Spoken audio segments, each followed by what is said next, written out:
आगे का लेक्चर जिसमें हम पढ़ने वाले हैं हेटेरोट्रॉपिक मोड ऑफ न्यूट्रिशन के बारे में।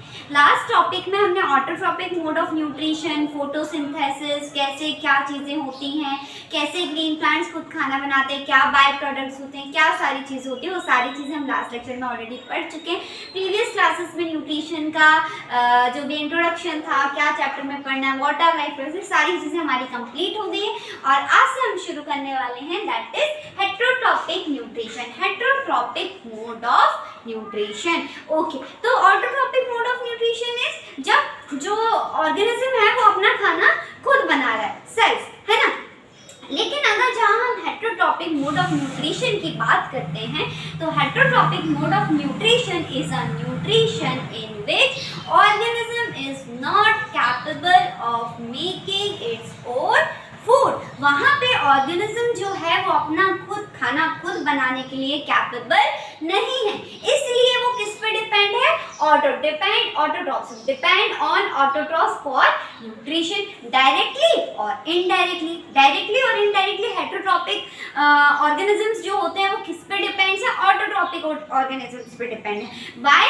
Because they are not able to make their own food, वो अपना खाना खुद नहीं बना सकते। और इनके एग्जांपल्स हैं animals and human beings. Animals and human beings, हम लोग किस पे डिपेंड है, हम लोग ऑटोट्रॉप्स पे डिपेंड है। या तो हम डायरेक्टली ऑटोट्रॉप्स पे डिपेंड है या फिर हम लोग इनडायरेक्टली ऑटोट्रॉप्स पे डिपेंड है, but we are not able to make their our own food, हम अपना खाना खुद से नहीं बना पाते। ठीक है, तो we are coming under the category of heterotrophic nutrition या फिर हेटेरोट्रॉपिक ऑर्गेनिज्म। ठीक है, अभी जो हेटेरोट्रॉपिक न्यूट्रिशन है इसको हमने अगेन 3 पार्ट्स में डिवाइड कर रखा है। हमने कितने पार्ट्स में डिवाइड करके रखा है, 3 पार्ट्स में डिवाइड करके रखा है। अब वो 3 पार्ट्स क्या हैं? सबसे पहले सैप्रोफाइटिक, क्या है, सैप्रोफाइटिक। फिर क्या है, पैरासिटिक, क्या है, पैरासिटिक, क्या है, parasitic. Next is holozoic, next is holozoic. What is saprophytic? The saprophytic organisms are the organisms which are heterotrophic. Obviously heterotrophic का part है तो heterotrophic organisms होंगे, but they are dependent on dead and decaying material for their nutrition. ये क्या करते हैं, जो मरा सड़ा हुआ खाना होता है या मरे सड़ी हुई चीज़ें होती हैं उससे अपना न्यूट्रिशन ड्राइव कर रहे होते हैं, उससे अपना न्यूट्रिशन ड्राइव कर रहे होते हैं। ऐसे ऑर्गेनिजम्स जो अपने खाने के लिए, अपने न्यूट्रिशन के लिए डेड और डिकेइंग मटेरियल पे डिपेंडेंट हैं, they are known as saprophytic organisms. They are known as saprophytic organisms. Examples of saprophytic organisms are fungi. Examples of saprophytic organisms are fungi, rhizopus, yeast, etc. Fungi, rhizopus, yeast, etc. हो ये clear हुआ होगा, right? अब next पढ़ते हैं Parachute. ठीक है, देखो एक कोई ऑर्गेनिज्म है, एक कोई ऑर्गेनिज्म जिसको हम बोल देंगे पैरासाइट, एक कोई ऑर्गेनिज्म है जिसको हम क्या बोल देंगे, पैरासाइट। अब वो ऑर्गेनिज्म दूसरे ऑर्गेनिज्म की बॉडी सरफेस या फिर इंटरनल बॉडी में रह रहा है और वहीं से अपना न्यूट्रिशन ड्राइव कर रहा है। मान लेते हैं कि ये जो ए है ये एक ऑर्गेनिज्म है और ये जो बी है ये भी एक ऑर्गेनिज्म है। ठीक है, इस ऑर्गेनिजम्स के बारे में। ठीक है, हमने क्या किया, हमने ए को मान लिया पैरासाइट और हमने बी को मान लिया होस्ट। ए को हमने मान लिया पैरासाइट, बी को हमने मान लिया होस्ट। अब ये जो ए है ना, ये खुद से अपना खाना नहीं बना पा रहा है क्योंकि ये तो हेटेरोट्रॉपिक है ना, ये अपना खाना खुद नहीं बना पा रहा है, राइट? तो ये क्या कर रहा है, अपने खाने के लिए बी की या तो बॉडी सरफेस पे रहेगा या तो ये बी की बॉडी सरफेस पे रहेगा, ऊपर रहेगा, ऊपर ऊपर, या फिर ये बॉडी बी बॉडी के अंदर रहेगा, होस्ट बॉडी के अंदर रहेगा। ये जो ए है ये क्या है, पैरासाइट है, बी क्या है, होस्ट बॉडी है, बी क्या है, होस्ट बॉडी।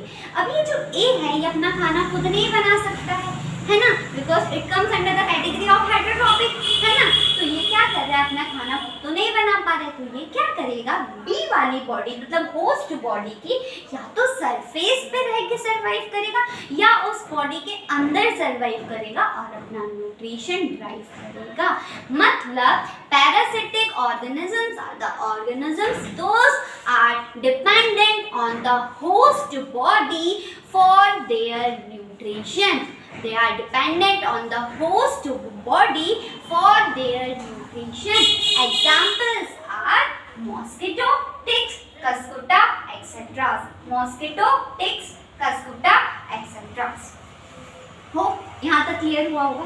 अब हम आ जाते हैं हॉलोजोइक मोड ऑफ न्यूट्रिशन पे। ये बात सैप्रोफाइटिक मरे सड़े हुए खाने पे डिपेंड हो जा रहे थे और वहां से अपना न्यूट्रिशन ले रहे थे। आ जाते हैं पैरासिटिक पे, तो वो दूसरी की बॉडी से खाना ले रहे थे। अब हम आ जाते हैं holozoic. Digestion takes place inside the body after ingestion. खाना खाने के बाद, इनटेक ऑफ फूड के बाद जो डाइजेशन की प्रोसेस होती है वो बॉडी के अंदर हो रही है। Most animals perform holozoic mode of nutrition. Most probably जो एनिमल्स होते हैं और ह्यूमन बीइंग्स होते हैं, ये सारे के सारे कौन सा मोड ऑफ न्यूट्रिशन परफॉर्म करते हैं, हॉलोजोइक मोड ऑफ न्यूट्रिशन परफॉर्म करते हैं। हॉलोजोइक मोड ऑफ न्यूट्रिशन का मतलब है जो न्यूट्रिशन होगा वो बॉडी के अंदर, सॉरी, जो डाइजेशन होगा वो बॉडी के अंदर होगा। हमने खाना खाया, खाना खाने के बाद जो डाइजेशन की प्रोसेस होगी वो हमारी बॉडी के अंदर परफॉर्म हो रही होगी। होप ये तीनों चीज़ें आपको क्लियर हुई होंगी, बिकॉज इन तीनों में से क्वेश्चन आने के बहुत ज़्यादा चांसेस हैं। सिंपल आपसे पूछ लेते हैं व्हाट इज सैप्रोफाइटिक ऑर्गेनिज्म।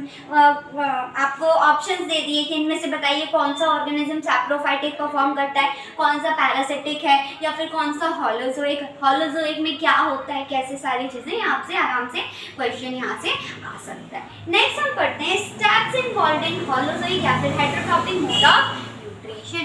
अब ये जो हेटेरोट्रॉपिक मोड ऑफ न्यूट्रिशन है, जैसे हमने पढ़ा था photosynthesis. Photosynthesis is a mode of nutrition, is a process in which autotrophic mode of nutrition takes place, है ना।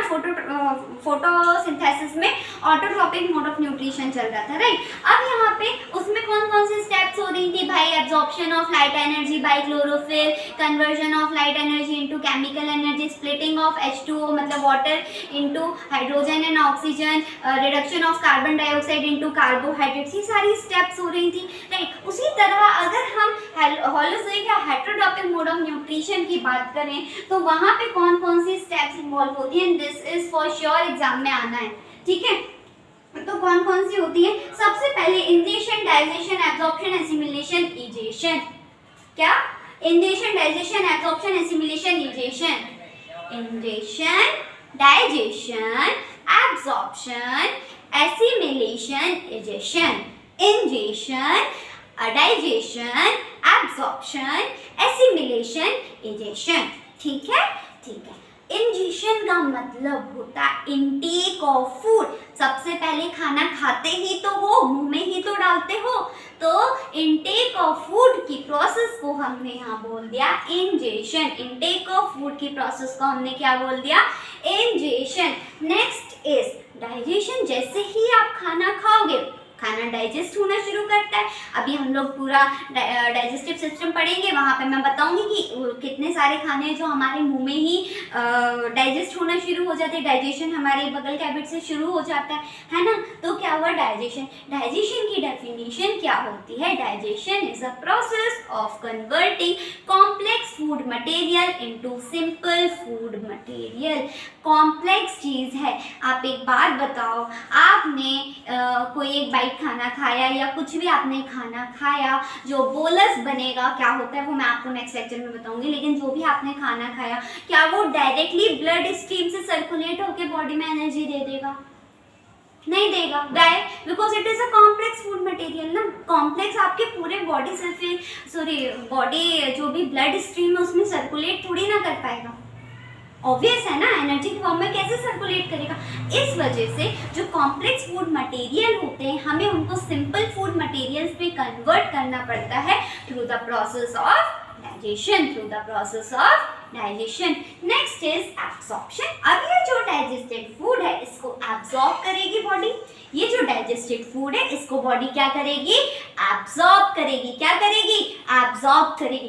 एब्सॉर्ब करने के बाद आ जाता है एसिमिलेशन। क्या आ जाता है? एसिमिलेशन, मतलब utilizing digested food for energy, growth and repair. हमारी बॉडी को खाने की ज़रूरत क्यों पड़ती है? एनर्जी के लिए पड़ती है, ग्रो करने के लिए पड़ती है, और बॉडी को सेल्फ रिपेयरमेंट के लिए भी फूड की या फिर एनर्जी की रिक्वायरमेंट होती है। तो जब डाइजेस्टेड फूड बॉडी एब्जॉर्ब करी है, फिर उसके बाद उस डाइजेस्टेड फूड एनर्जी के फॉर्म में यूटिलाइज किया जाएगा बॉडी में। जहाँ ग्रोथ की नीड है वहाँ एनर्जी दे दी जाएगी, जहाँ रिपेयर की नीड है वहाँ पे रिपेयर के लिए एनर्जी दे दी जाएगी। तो ये सारी प्रोसेस किसमें आएगी? हमारी एसिमिलेशन में आएगी। काय में आएगी? एसिमिलेशन में आएगी। लास्ट वन इज इजेशन, जिसको हम एक्सक्रीशन भी बोल सकते हैं। लास्ट वन इज इजेशन, जिसको हम क्या बोल सकते हैं? और एक्सक्रीशन भी बोल सकते हैं। क्या बोल सकते हैं? एक्सक्रीशन भी बोल सकते हैं। एक्सक्रीशन या इजेशन का मतलब होता है removal of waste from body. हमारी बॉडी में एसिमिलेशन के बाद जो भी वेस्ट प्रोडक्ट बचता है उसको हमें बॉडी से रिमूव कर देना चाहिए। रिमूव नहीं करोगे एक्यूमुलेशन होगा। एक्यूमुलेशन मतलब गंदगी इकट्ठा होगी, गंदगी इकट्ठा होगी, मल्टीपल डिसीजेस होंगी, बहुत सारी हमें डिसीजेस होने का खतरा है, राइट? तो इस वजह से this is a heterotrophic mode of nutrition. अब इस चैप्टर में हमें सिर्फ 2 चीजें बची हैं पढ़ने के लिए। अमीबा के अंदर न्यूट्रिशन कैसे होता है, प्लस डाइजेस्टिव सिस्टम। ठीक है, डाइजेस्टिव सिस्टम। तो हेटेरोट्रॉपिक मोड ऑफ न्यूट्रिशन में हमने क्या पढ़ा कि हेटेरोट्रॉपिक का मतलब क्या होता है? ऐसे ऑर्गेनिज्म जो अपने खाने के लिए दूसरों पर डिपेंड है। दूसरे कौन है? ऑटोट्रॉफ्स पर डिपेंड है। एग्जांपल्स हो गया एनिमल्स एंड ह्यूमन बीइंग्स। जो हेटेरोट्रॉपिक मोड ऑफ न्यूट्रिशन है 3 पार्ट्स में हमने उसको डिवाइड किया, saprophytic, parasitic, holozoic. Saprophytic dead and decaying matter पे ग्रो कर रहे हैं। पैरासिटिक होस्ट बॉडी से अपना न्यूट्रिशन ड्राइव कर रहे हैं, होस्ट बॉडी की सरफेस पे रह के, या फिर इंटरनल बॉडी से अपना न्यूट्रिशन ड्राइव कर रहे हैं। होलोजोइक मतलब डाइजेशन जो होता है, इनटेक ऑफ फूड के बाद बॉडी के अंदर डाइजेशन की प्रोसेस प्रॉपर परफॉर्म हो रही होती है, सिस्टम होता है प्रॉपर उसकी परफॉर्मेंस के लिए। ठीक है, अब क्या हो गया? Steps involve in holozoic nutrition या फिर हेटेरोट्रॉपिक मोड ऑफ न्यूट्रिशन। तो 5 स्टेप्स होती हैं जिसमें पूरा हेटेरोट्रॉपिक न्यूट्रिशन कंप्लीट होता है। कौन कौन से रिपीट करेंगे आप लोग मेरे साथ? Ingestion, digestion, absorption, assimilation, egestion. फिर से आप लोग रिपीट करेंगे मेरे साथ। Ingestion, digestion, absorption, assimilation and egestion. Egestion को हम लोग और क्या कह सकते हैं? एक्सक्रीशन भी कह सकते हैं। Ingestion intake of food, digestion complex food को सिंपल फूड में कन्वर्ट करने की प्रोसेस, एब्जॉर्प्शन डाइजेस्टेड फूड को एब्जॉर्ब करती है बॉडी, एसिमिलेशन जो भी डाइजेस्टेड फूड एब्जॉर्ब हुआ है बॉडी में वो पूरी बॉडी में यूटिलाइज होगा। जहाँ एनर्जी की नीड है वहाँ पे, जहाँ ग्रोथ की नीड है वहाँ पे, जहाँ रिपेयर की नीड है वहाँ पे। लास्ट जैसे जब हमारा एसिमिलेशन कंप्लीट हो जाएगा, जो भी वेस्ट प्रोडक्ट हमारी बॉडी में बचेगा उसको हमें बॉडी से पास आउट करना है, रिमूव करना है। उस प्रोसेस को हम बोलते हैं इजेशन या फिर एक्सक्रीशन। होप आपको यहाँ तक ये चीज़ें बिल्कुल अच्छे से क्लियर हो गई होंगी। If you want handwritten notes, ये सारी चीज़ें डेफिनेशन के फॉर्म में, आंसर्स के फॉर्म में मेरे पास पूरे हैंडमेड नोट्स हैं। उन हैंडमेड नोट्स को अगर आप चाहिए हैं तो please follow my Telegram channel, link description box में दे रखी है। आपको वीडियो अच्छा लगा हो तो please share, like and subscribe my channel. ऐसी ही वीडियो के लिए प्लीज़ फॉलो करते रहिए और पढ़ते रहिए, रिवीजन करते रहिए, लिख के रिवीजन कीजिए।